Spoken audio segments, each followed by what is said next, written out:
বাংলাদেশে অশান্তির আবহ, অরাজকতা চারিদিকে, সেখানে কারোর কোনো সম্মান নেই। বয়স্ক মানুষ, নারী, কেউ বাদ যাচ্ছেন না। উন্মত্ত মানুষের উন্মত্ত কিছু মানুষজন যারা রাস্তায় ঘুরে বেড়াচ্ছেন, তাদের হাতে কারোর ছাড় নেই। এক প্রকার বলা যেতে পারে গৃহযুদ্ধের পরিস্থিতি বাংলাদেশে। যে দেশ, তার স্রষ্টা, তার স্বাধীনতার প্রথম যিনি জাতির জনক, তার স্মৃতি বিজড়িত যে বাড়ি, সেই বাড়িটিকে ভেঙে দেওয়া থেকে শুরু করে তার মুরাল ভেঙে দেওয়া এবং বিভিন্ন রকম কাজকর্ম এমন শুরু হয়েছে বাংলাদেশে, যাতে করে মনে হচ্ছে বাংলাদেশে আর বাংলাদেশে নেই। একটা ফেইল্ড স্টেটে যেমন কন্ডিশন থাকে, ঠিক সেই রকম কন্ডিশন এখন বাংলাদেশে।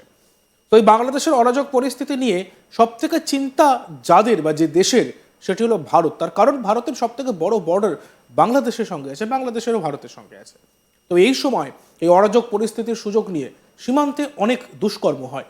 আর সেই দুষ্কর্ম রুখতে, সেই সমস্ত কাজ রুখতে কী কী দুষ্কর্ম হতে পারে, কী কী জিনিস হতে পারে এই গৃহযুদ্ধের আবহে, এবং সেই দুষ্কর্ম রুখতে কতটা প্রস্তুত ভারতীয় সীমান্তরক্ষী বাহিনী এবং ভারতীয় সেনা, সে বিষয়ে কথা বলতে আমার সঙ্গে যুক্ত হয়েছেন বিএসএফ এর প্রাক্তন ডিআইজি সমীর মিত্র। স্যার, আপনাকে আজ তাক বাংলায় স্বাগত। ধন্যবাদ। স্যার, যে বিষয়টি আমি বললাম, যে গৃহযুদ্ধের পরিস্থিতিতে এই আবহে অনেকেই অনেক রকম দুষ্কর্ম করার চেষ্টা করে, বিশেষ করে সীমান্তে। তো এই জায়গায় কী কী রকমের দুষ্কর্ম হতে পারে এবং সেই জায়গায় কতটা প্রস্তুত রয়েছে ভারতীয় সীমান্তরক্ষী বাহিনী এবং অভ্যন্তরে অবশ্যই ভারতীয় সেনা?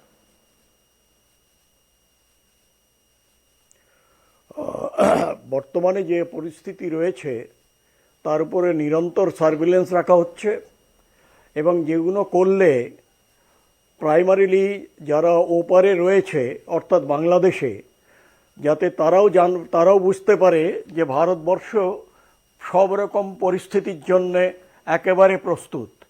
প্রথম কথা হচ্ছে যে আমাদের যে ফেন্সিংয়ের ব্যাপারটা চলছিল, ওটা চলছে এবং চলবে। আমার যা ইনফরমেশন, এটা যে 870 কিলোমিটার যেটা বাকি ছিল, সেটার দৈর্ঘ্যটা ধীরে ধীরে আমরা কমিয়ে আনছি।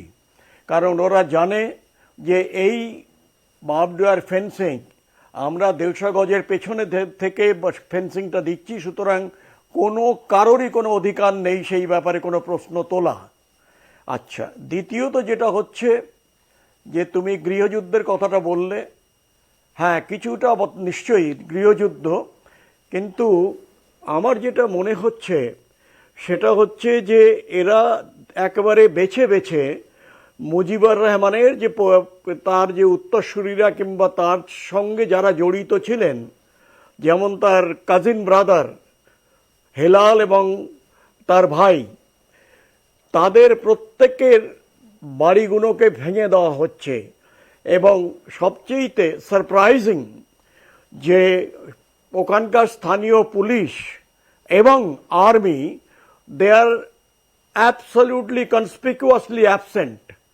এটা হতে পারে না যে তাদের এই মদত না থাকলে এই জিনিস করা যায় না। সরকারি এই যত জেসিপি হোক, বুলডোজার হোক, এগুলো বাংলাদেশ সরকারের। সুতরাং সেখান থেকে যখন এই জিনিসগুলো তারা আনছে, তার অর্থটা কি? যে এইটা তারা তাদের মত নিয়েই হচ্ছে। একটা জিনিস মনে রাখতে হবে, এই ছাত্র জনতা যে দলটি, যারা এই নারায়ে তাকবীর, এই যে ব্যাটল ক্রাইটা দিচ্ছে তাদের তরফ থেকে, এই যে দলটি, এই দলটি কিন্তু এই আমাদের ইউনুসের অত্যন্ত কাছের দল, যার ফলে না আর্মি, না বিজিবি, না ওখানকার পুলিশ, তারা কিন্তু কোনোভাবেই এগুলোকে বাধা দিচ্ছে না।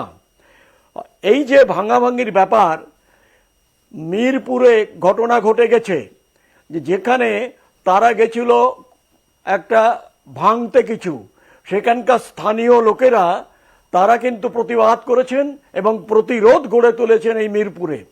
সুতরাং এই জায়গাটা যে মিরপুরে যেটা হচ্ছে, সেইটা যদি আজকে চারিদিকে ছড়িয়ে পড়তে পারে, তাহলে আমার মনে হয় যে এরা যে কাজটা করছে তারা এটা বাধ্য হবে যে আমরা যেটা করছি সেটা অন্যায়ের উপরে ভিত্তি করে আমরা করছি, মানুষের অসুবিধা হচ্ছে, দেশের বদনাম হচ্ছে, এবং ওরা এটাও জানে যে ইউনুস বেশি দিন থাকবেন না। এখন দ্বিতীয়ত হচ্ছে ইউনুস কেন করছেন এগুলো, একটা তো হচ্ছে কিছু চমক আছে, দ্বিতীয়ত হচ্ছে ইউনুস কোনো কালে হয়তো তিনি জানতেন যে কোনো একটা স্থিতির মাধ্যমে তিনি হয়তো দাবিদার হবেন বাংলাদেশের প্রধানমন্ত্রী হওয়ার। আমার কাছে যতটুকু খবর, সেই খবরে জানা যাচ্ছে যে উনি কিন্তু এই ব্যাপারটা বহুদিন ধরে চেষ্টা করে আসছিলেন এবং সেই চেষ্টাটা মোটামুটি পরিপক্ক একটা হলো যখন দেখা গেল যে এখানকার একটা কিছু অংশ এবং ওইখানে বাংলাদেশি যারা রয়েছেন বিদেশে তাদের সঙ্গে উনি যোগাযোগ করে যেটুকু বুঝতে পারলেন তাতে বোঝা গেল যে এখন হাওয়াটা ইউনুসের দিকে ঘুরছে। সেই জন্যেই এবং এই যে যুব ছাত্র চেতনা এবং তারাই এটার কিন্তু উদ্যোগটা নেয় এবং তার ফলে কি হলো যে তো এটা একটা যেমন যখন প্রথম এই আন্দোলনটা হলো ওই বাংলাদেশে এবং শেখ হাসিনা ৫ তারিখে তাকে এসকর্ট করে তাকে পাঠিয়ে দেওয়া হলো, সেই সময়ে সেই দিন এতেই সেই দিনেই মুজিবরের মূর্তি ভাঙা শুরু হলো। মুজিবরের মূর্তি ভাঙা শুরু হলো আর বিদেশে বসে আমাদের ইউনুস তিনি বলছেন আই এম ভেরি হ্যাপি যে আজকের থেকে কাজ শুরু হয়েছে কিংবা এই জিনিসগুলো।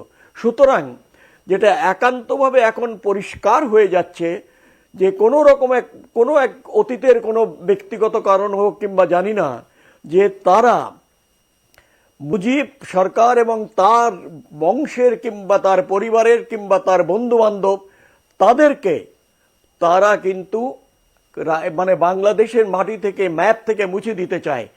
যার জন্যে আজকে যে এই যে ৩২ ধানমন্ডি যেখানে মুজিব থাকতেন সেইটা যখন মানে একেবারে মাটির সঙ্গে মিলিয়ে দেওয়া হলো তখন কিন্তু কেউ এসে কোনো প্রতিবাদ করলো না।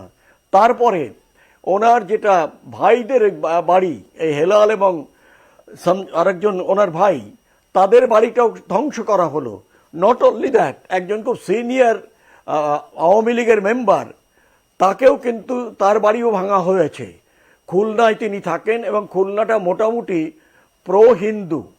কিন্তু এই যে বর্তমানে এই যে পরিস্থিতিটা, এই পরিস্থিতির জন্যে যেহেতু প্রতিবেশী রাষ্ট্র আমাদের সদা তৈরি থাকতে হবে এবং আমরা আছি। বিএসএফের যে ইমিডিয়েট কাজ যে বার্বড ওয়্যার ফেন্সিংটাই তাদের কিন্তু মেন ডিউটি নয়, তাদের ডিউটি হচ্ছে সীমান্তকে রক্ষা করা, সীমান্তবাসীকে রক্ষা করা। এবং সেই জায়গায় আমরা কোনোভাবে কোনো রকমভাবে করছি না।